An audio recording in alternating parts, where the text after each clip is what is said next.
Astro sign channel வாயிலாக உலகெங்கும் வாழ்ந்து கொண்டிருக்கும் சகோதர சகோதரிகளுக்கு அன்பார்ந்த வணக்கங்கள் மற்றும் வாழ்த்துக்கள்.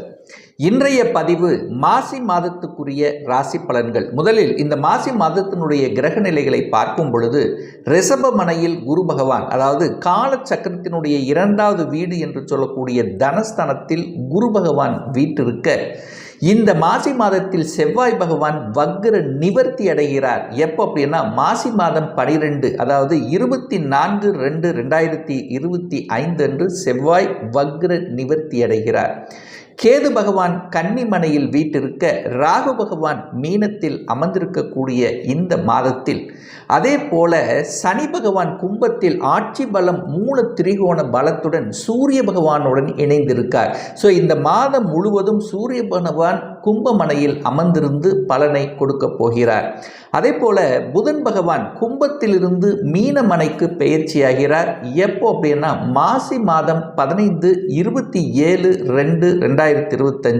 ஸோ இந்த கிரக அமைப்புகளை வைத்துக்கொண்டு இந்த மாசி மாதத்தில் என்ன மாதிரியான பலன்கள், சாதகம் என்ன, பாதகம் என்ன, எதை செய்யலாம், எதை செய்யக்கூடாது, என்ன மாதிரியான தெய்வ வழிபாடு இந்த மாதம் உகந்தது என்பதை பற்றித்தான் இந்த பதிவில் நம்ம டீட்டெயிலாக பார்க்க போகிறோம்.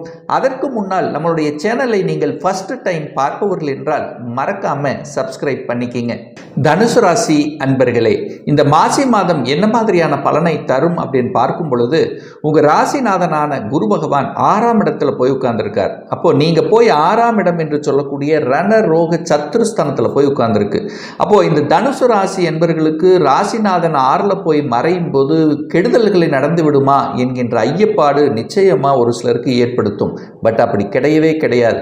6ஆம் இடத்தில் இருக்கக்கூடிய சுப தன்மைகளை நிச்சயமாக உங்களுக்கு கொடுக்க போகிறது அப்படின்னு சொல்லுவேன். என்ன 6ஆம் இடம் என்ன? கடனை வாங்க வைக்கும். அந்த கடனின் மூலமாக அனுகூலம், ஆதாயத்தை அடையக்கூடிய ஒரு மாதம் அப்படின்னு சொல்லுவேன். அப்போ கடனை வாங்கி டெவலப் பண்ணுறது, ஒரு தொழில் ரீதியாக ஒரு தொழிலை ஆரம்பிக்கிறது. ஸோ இந்த மாதிரி கடனை வாங்கி பொருளாதாரத்தில் உயர்வை அடையக்கூடிய ஒரு காலகட்டமாக அமையும். எதிர்ப்பு இருக்குமா? நிச்சயமாக இருக்கும். உங்களுக்கு போட்டி இருக்கும், பொறாமை இருக்கும். ஒரு போட்டி இருந்தால் தான் அதை வெற்றி பெற முடியும் அல்லவா? அந்த மாதிரி நீங்கள் செய்யக்கூடிய எந்த தொழிலாக இருந்தாலும் வேலையாக இருந்தாலும் உங்களுக்கு போட்டிக்கு 2 பேர் 3 பேர் இருக்கத்தான் செய்வாங்க. ஸோ அதன் மூலமாக, போட்டியின் மூலமாக நீங்கள் உங்கள் ஸ்ட்ராட்டஜிக் பிளான், இப்படி செஞ்சால் இது கரெக்டு அப்படிங்கிற அந்த உள்ளுணர்வு சக்தி அதிகத்தை கொடுத்து உங்களை ஊக்கப்படுத்தக்கூடிய தன்மையும் இந்த காலகட்டம் இருக்கும். ஆனால் ஒரே ஒரு விஷயம் என்னன்னா, ஹெல்த் விஷயத்தில் மட்டும் கொஞ்சம் கவனமாக இருக்கணும் அப்படிங்கிறத ஞாபகத்தில் வச்சுக்கோங்க. ஏன்னா 6ஆம் இடம் என்பது நோயை கொடுக்கக்கூடிய இடம். அங்கே குரு உட்கார்ந்துருக்கார். குரு அப்படின்னாலே கொழுப்பு, குரு அப்படின்னாலே இந்த உடல் பருமனாகக்கூடிய தன்மை, குருநாளை வயிற்று சம்பந்தப்பட்ட சின்ன சின்ன உபாதைகள் நிச்சயமாக கொடுக்கும். இந்த தனுசு ராசி என்பவர்கள் ஒரு சிலருக்கு பார்த்தீங்கன்னா சுகர் வருவதற்கான வாய்ப்புகளும் இந்த காலகட்டம் இருக்குங்கிறத ஞாபகத்தில் வச்சுக்கோங்க. அப்போ என்ன, உடல் பயிற்சி அல்லது உணவு கட்டுப்பாடு ரொம்ப முக்கியம் என்பதை ஞாபகத்தில் வச்சுக்கோங்க. மற்றபடி உங்களுக்கு பெரிய பாதிப்பை ஒன்றும் ஏற்படுத்த போவதில்லை. 2ஆம் அதிபதியாக இருக்கக்கூடிய சனி பகவான் தனக்கு 2ஆம் இடத்துல ஆட்சி பலத்தோட, நல்ல மூலத்திரிகோண பலத்தோட வலிமையாக இருக்கார். 2ஆம் இடத்தை உங்கள் ராசிநாதன் பார்க்குறார். அப்போது உங்கள் ராசிநாதன் தனஸ்தானத்தை பார்க்கும்போது தனத்தில் உங்களுக்கு பெரிய குறைவு ஏற்படுத்த போவதில்லை. காசு இல்லைன்னா கூட கடைசி நேரத்திலாவது ஏதாவது ஒரு மூலியமாக உங்களுடைய பாக்கெட்டில் பணம் வந்து நிரம்பும் அப்படிங்கிறது தான் அமைப்பு. அப்போ பொருளாதாரம் ஏற்றத்தை கொடுக்கும். உங்கள் வாக்கு சார்ந்த விஷயத்தில் நன்மை பயக்கக்கூடிய தன்மையும் இந்த காலகட்டம் இருக்குது. அதாவது வாக்கு பலிதம் என்பது உண்டு. உங்கள் வாக்கு பலிதமாகும். நீங்கள் என்ன வாக்கு கொடுக்குறீங்களோ அது நிறைவேற்றக்கூடிய தன்மையும் இருக்கிறது. கல்வி சார்ந்த விஷயத்தில் அனுகூல தன்மை. அப்போது கல்வியில் இருந்து வந்த இடர்பாடுகள் நீங்கக்கூடிய ஒரு மாதமாக அமையும். குடும்பத்தில் சுப செலவுகள், சுப காரியங்கள் நடக்கக்கூடிய தன்மை இந்த காலகட்டம் சிறப்பு பெறும். 3ஆம் அதிபதி 3ஆம் இடத்திலேயே வலிமை பெற்று இருக்கின்ற காரணத்தால், ஸ்தான பலத்தோடு இருக்கிறதுனால முயற்சி பலிதமாகும். நீங்கள் எந்த முயற்சி எடுத்து செய்தாலும் அந்த முயற்சி வெற்றிகரமாக அமையும். அதன் மாற்று கருத்து இல்லை. இந்த சனியோட புதன் சூரியன் சேர்ந்திருக்கார். 9ஆம் அதிபதி 10ஆம் அதிபதி இணைந்து தர்ம கர்மாதிபதி யோகத்துடன் இருக்கக்கூடிய ஒரு அற்புதமான ஒரு காலம் இந்த தனுசு ராசி என்பவர்கள். முயற்சி எடுத்தால் வெற்றி பெறும். அதில் எந்த மாற்று கருத்து இல்லை. சின்ன சின்ன இடையூறுகள் எது வந்தாலும் அதை தகர்த்தெறிய பெற்று, ஏன்னா உங்களுக்கு எதிர்ப்பு இருக்கும் அல்லவா, உங்கள் முயற்சிக்கு சில குறுக்கீடுகள் வந்தாலும் அது என்ன ஆகும், அது விலகிவிடும், ஜெயிக்க போறீங்கன்னு அர்த்தம். 3ஆம் இடம் என்பது கீர்த்தி, புகழ். ஏதாவது ஒரு ரூபத்தில் உங்களுக்கு கீர்த்தி கொடுக்க போகிறது, புகழ் கிடைக்க போகிறது. ரொம்ப நாளாக எதிர்பார்த்து, நிறைய பேர் எதிர்பார்த்துருப்பாங்க, 2 வருஷம் ஆச்சு எனக்கு ஒரு பதவி கிடைக்கலையே, ஒரு புகழ் கிடைக்கலையே, ஒரு அங்கீகாரம் கிடைக்கலையே என்று நினைத்து கொண்டிருக்கக்கூடிய தனுசு ராசி என்பவர்கள் அங்கீகாரத்தை எதிர்பார்க்கக்கூடிய ஒரு மாதம் அப்படின்னு சொல்லுவேன். புதிய ஒப்பந்தங்கள் கிடைக்கும். 3ஆம் இடம் என்பது ஒப்பந்தத்தை கொடுக்கக்கூடிய இடம். அரசு ஒப்பந்தங்கள் கிடைக்கும், அரசு காரியங்கள் ஜெயிக்கக்கூடிய தன்மை, வெளிநாட்டு ஒப்பந்தங்கள் தேடி வரக்கூடிய தன்மைங்கிறதும் இந்த காலகட்டம் இருக்குது அப்படின்னு சொல்லுவேன். அப்போ புதிய ஒப்பந்தங்களை எதிர்பார்க்கலாம். நீங்கள் செய்யக்கூடிய தொழில் எதுவாக இருந்தாலும் சரி. 4ஆம் இடத்துல சுக்கிரன் உட்கார்ந்திருக்கார். 4, 6, அதாவது குருவினுடைய வீட்டில் சுக்கிரனும், சுக்கிரனுடைய வீட்டில் குரு உட்கார்ந்து பரிவர்த்தனை பெற்று பரிவர்த்தனை யோகத்தோட இருக்கு. அப்போ 4, 6 வேலை செய்யுது. அப்போ சுகஸ்தானத்தை பெருக்கிக் கொள்ளக்கூடிய ஒரு அற்புதமான ஒரு காலகட்டம். என்ன சுகஸ்தானத்தை பெருக்கிக் கொள்ளலாம்? கடனை வாங்கி எதாவது பண்ணுவீங்க. 6ஆம் இடம் என்பது கடன் அல்லவா? அப்போ கடனை வாங்கி ஒரு இடத்தை வாங்குவது உகந்தது தான். கடனை வாங்கி ஒரு வீடு கட்டலாம், கடனை வாங்கி ஒரு வீட்டை வாங்கலாம், கட்டின வீட்டை வாங்கலாம், ஒரு அப்பார்ட்மெண்ட் வாங்கலாம். இந்த மாதிரி எண்ணங்களை கொடுக்கக்கூடிய அமைப்பு. அல்லது இடத்தை வாங்கி விட்டுட்டு அதாவது இடத்தை வாங்கி அந்த இடத்தை மறுபடி விற்று லாபத்தை அடைவது. அப்போ ரியல் எஸ்டேட். ஸோ இந்த ரியல் எஸ்டேட் சார்ந்த துறையில் இருக்கக்கூடியவர்களுக்கும் நல்ல வருவாய் கிடைக்கக்கூடிய, தனலாபம் பெருகக்கூடிய அமைப்பு இருக்குது, நல்லா இருக்குது. அதாவது ஒரு வீடு கட்டணும்னு நினச்சா கூட இந்த தனுசு ராசி என்பவர்கள் பிரம்மாண்டமாக கட்டணும், ஒரு பெரியதாக கட்டணும் அப்படிங்கிற எண்ணப்பாடு நிச்சயமாக உண்டுன்னு சொல்லுவேன். இந்த ஒரு வருடமாகவே அந்த வீடு சார்ந்த விஷயங்கள், வீட்டை பெருக்கணும் சம்பந்தப்பட்ட விஷயங்கள் இதெல்லாம் இருந்தவங்க இந்த மாதம் அது கைகூடக்கூடிய தன்மை இருக்கிறதுங்கிறத ஸ்ட்ராங்காக சொல்லுவேன். அதே சமயத்தில் வாகனங்கள் வாங்கக்கூடிய யோகமும் உண்டு. இந்த மாதம் அந்த வாங்குறீங்களோ இல்லையோ எண்ணம் உதயமாகும். இந்த வாகனத்தை நான் வாங்கி ஆகணும் அப்படிங்கிற அந்த ஸ்ட்ராங்னஸ் இந்த மாதம் கிடைக்கும். ஒரு சிலர் வாகனம் வாங்கக்கூடிய யோகம் இருக்குது. சுக்கிரன் ராகுவோடு இணைஞ்சிருக்கார். குருவும் சுக்கிரன் நல்லா இருக்குது. பொருளாதாரம் கிடைக்கும், கடனும் கிடைக்கும், கேட்ட இடத்துல பணம் கிடைக்கும். அதுதான் முக்கியம். கேட்ட இடத்துல பணம் கிடைக்கும். வங்கியில் அப்ளை பண்ணிங்கன்னா வங்கியில் பணத்தை கொடுப்பதற்கு ரெடியாக இருக்காங்க இந்த தனுசு ராசி என்பவர்கள்னு சொல்லுவேன். ஆனால் என்ன, தன்னுடைய கெப்பாசிட்டிக்கு மேலே போகாமல் பார்த்துக்கணுங்கிறதையும் மனசில் பதிய வைத்துக் கொள்ளுங்கள். 5ஆம் அதிபதி 7ஆம் இடத்தில் இருக்கிறது நல்லது. 5க்குரியவன் 7ல் இருக்கிறதுனால காதல் இருப்பவர்கள் காதல், திருமணத்துக்கான வாய்ப்புகள், சந்தர்ப்பங்கள் இந்த காலகட்டம் உண்டு. ஒரு சில இந்த தனுசு ராசி என்பவர்கள் காதல் பயப்படக்கூடிய சூழ்நிலைகளை உருவாக்கும். அது அந்நியர்களோட, வெளிநாட்டு தொடர்புடையவர்களோட, இல்லை அதர் கேஸ்ட் இருக்கிறவங்களோட அட்லீஸ்ட் நண்பர்களாவது உங்களுக்கு கிடைக்கக்கூடிய சந்தர்ப்பங்களை உருவாக்கும். சரி, ரைட். அடுத்த சமயம் திருமணம் விஷயங்கள் கை கூடுமா அப்படின்னு நீங்கள் கேட்டிங்கன்னா, நிச்சயமாக குரு 2ஆம் இடத்தை பார்க்குறார். 7ஆம் இடத்துல செவ்வாய் உட்கார்ந்துருக்கார். 5க்குரியவன் 7ல் உட்கார்ந்துருக்கிறது நல்லது தான். சுக்கிரன் களத்திர காரகன் வலுப்பெற்றிருக்கார், உச்சபலத்தோடு இருக்கார். திருமண வாய்ப்புகள் கைகூடும். குடும்பத்தில் சுப காரியங்கள் செய்யலாம். யாருக்கு செய்யலாம்? உங்களுக்கு நடக்கலாம், அல்லது உங்கள் குடும்ப உறுப்பினர் கிடக்கலாம். அதாவது குடும்பம் சார்ந்த உறுப்பினர்களுக்கு திருமணம் நடக்கக்கூடிய சந்தர்ப்பங்களை நிச்சயமாக உருவாக்கும்.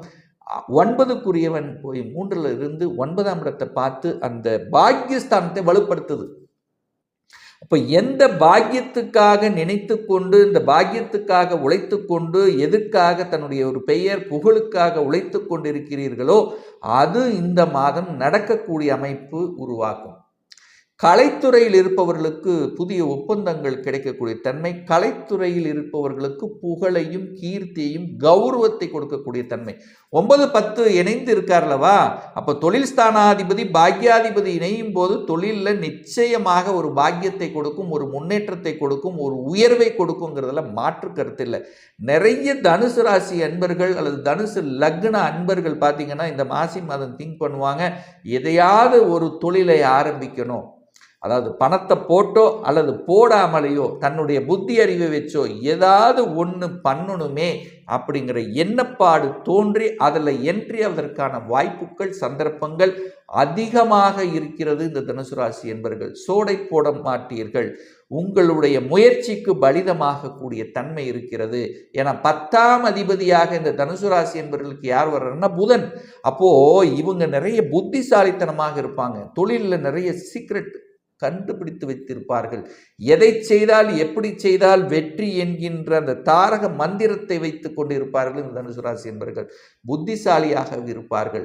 மனைவியின் மூலமாக அனுகூலம் ஆதாயம் கிடைக்கும். மனைவி ஏதாவது ஒரு வகையில் இவங்களுக்கு ஹெல்ப் பண்ணிட்டு இருப்பாங்க தொழில் ரீதியாக, அல்லது மனைவியோடு சேர்ந்து 2 பேரும் சேர்ந்து ஒரு தொழிலை செய்யலாம் என்கின்ற உந்துதலை கொடுக்கக்கூடிய ஒரு மாதமாக இருக்கும். சமூக காரியங்களில் ஈடுபடக்கூடிய ஒரு அற்புதமான ஒரு மாதம். பாக்கியம் கொடுக்கணும் அல்லவா? அப்போது ஒரு ஒரு ஒரு தொழிலை செய்திருந்தாலும் அதில் ஒரு சிறிய வருமானத்தை கொஞ்சமாவது எடுத்து ஒரு சமூக பணியில் ஆற்றணும். அதன் மூலமாக அந்த சமூக பணியில் ஆற்றி ஒரு கௌரவம் கிடைக்கணும் அப்படிங்கிற தன்மை இந்த காலகட்டம் உண்டு. வெளிநாட்டு யோகம் என்பது நிச்சயமாக கிடைக்கப்பெறக்கூடிய ஒரு அற்புதமான காலகட்டம். குரு 12ஆம் இடம். 12ஆம் இடம் என்பது வெளிநாடு, வெளிநாட்டு தொடர்பு, ஏற்றுமதி இறக்குமதி, வெளிநாட்டு மக்களோட சேருவது, வெளிநாட்டினோட பயணம் மேற்கொள்வது, வெளிநாட்டில் போய் வேலை பார்ப்பது, வெளிநாட்டிலேயே செட்டில் ஆவது. ஸோ இந்த மாதிரி வெளிநாட்டு சம்பந்தப்பட்ட அனைத்து விஷயத்திலும் நன்மை தரக்கூடிய ஒரு அற்புதமான ஒரு மாதம் இந்த மாசி மாதம் தனுசு ராசி அன்பர்களுக்கு. ஒரு நல்ல தெய்வ வழிபாடு அப்படின்னு எடுத்துட்டா இந்த மாசி மாதம் அப்படின்னாலே மகா சிவராத்திரி வரப்போகிறது. அதாவது மாசி மாதம் 14ஆம் தேதி 26/2/2025 அன்று சிவபெருமானை சென்று சூரியன், அதாவது சிவன் அப்படின்னால சூரியன் உங்களுக்கு பாக்கியத்தை கொடுக்கக்கூடியவர் அல்லவா? ஸோ அன்றைய தினம் நீங்கள் வழிபாடு எடுத்துக்கொண்டால் என்ன வழிபாடு? சிவபெருமான் சென்று விரதம் இருந்து அன்றைய நாள் முழுவதும் நீங்கள் வழிபட்டீர்கள் என்றால் நிச்சயமாக உங்களுக்கு ஒரு நல்ல பாக்கியம். எந்த பாக்கியத்துக்காக இப்போ நினைத்து கொண்டிருக்கிறீர்களோ உங்கள் மனதளவில் அது செயல் வடிவம் பெறும் என்பதில் எந்தவித மாற்று கருத்தும் கிடையாது. இப்போ நான் சொன்னது கோச்சார ரீதியாக இந்த மாசி மாதத்துக்குரிய ஒரு பொதுவான பலன்கள். இந்த ராசி நட்சத்திரத்தில் பார்த்தீங்கன்னா பல கோடிக்கணக்கான பேர் இருப்பீங்க. எல்லாத்துக்கும் ஒரே பலன்னா நிச்சயமாக இல்லை. ஒவ்வொருத்தரும் டிஃப்ரெண்ட். ஒவ்வொருத்தருடைய தசாபுத்தியும் வேறுபடும். அதற்கு தகுந்த மாதிரி பலன்களும் மாறுபடும். ஒரு துல்லிய பலன் வேணும் அப்படின்னா உங்கள் ஜாதகத்தில் கிரகங்கள் எப்படி இருக்குது, என்ன ஆதிபத்தியம் பெற்றிருக்கு, எந்த டிகிரியில் இருக்கா, இப்போ நடப்பு தசா புத்தி அந்தரம் சூட்சமம் பிராணம் வாயிலாக நீங்கள் கேட்கக்கூடிய எந்த கேள்வியாக இருந்தாலும் சரி, இந்த 2025 சொந்த தொழில் செய்வதற்கான விதி கொடுப்பினை நம்முடைய ஜாதகத்தில் இருக்கா, அப்படி இருக்கக்கூடிய பட்சத்தில் எப்போ நம்ம சொந்த தொழிலை ஆரம்பிக்கலாம், என்ன கோர்ஸ் படிக்கலாம், அந்த கோர்ஸ் படிப்பதற்கான விதி கொடுப்பினை என்ன இருக்கிறது, எந்த கோர்ஸ் எடுத்து படித்தால் நம்மளுடைய ஃப்யூச்சர் நன்றாக இருக்கும், எப்போ நமக்கு இடமாற்றம் கிடைக்கும், எப்போ ப்ரமோஷன் கிடைக்கும், திருமணம் தடைப்பட்டு கொண்டே போகிறது, எப்போ தான் நமக்கு திருமணம் நடக்கும், எப்போ குழந்தை பாக்கியம் கிடைக்கும், எப்போ நான் வீடு கட்டுவேன், இது போன்ற கேள்விகளுக்கு துல்லியமான பதிலை நம்மால் கூற முடியும். ஒரு பர்சனல் கன்சல்டேஷன் எடுத்துக்கணும், ஒரு சுய ஜாதகம் பார்க்கணும் என்று விருப்பமுடைய அன்பர்கள் டிஸ்பிளே தெரியக்கூடிய நம்பருக்கு வாட்ஸ்அப் மூலியமாகவோ ஃபோன் கால் மூலியமாகவோ தொடர்பு கொண்டு அப்பாயின்மெண்ட் பெற்றுக்கொண்டு கன்சல்டேஷன் எடுத்துக்கலாம். நிச்சயமாக இந்த பதிவு ஏதாவது ஒரு ரூபத்தில் உங்களுக்கு யூஸ்ஃபுல்லாக இருக்குங்கிறதுல எந்தவித மாற்று கருத்தும் கிடையாது. நம்ம சேனலை நீங்கள் ஃபஸ்ட்டு டைம் பார்ப்பவர்கள் என்றால் மறக்காமல் சப்ஸ்கிரைப் பண்ணிக்கிங்க. பக்கத்தில் இருக்கக்கூடிய பெல் பட்டன் மற்றும் ஆல் நோட்டிஃபிகேஷனை கிளிக் பண்ணும்போது நான் போடக்கூடிய அடுத்தடுத்த பதிவு உங்களுடைய நோட்டிஃபிகேஷனில் வந்து சேரும். இந்த ராசி நட்சத்திர நேயர்கள் அனைவரும் வாழ்க வளர்க வளமுடன் என்று எனது வாழ்த்தினை தெரிவித்துக் கொண்டு விடைபெறுகிறேன்.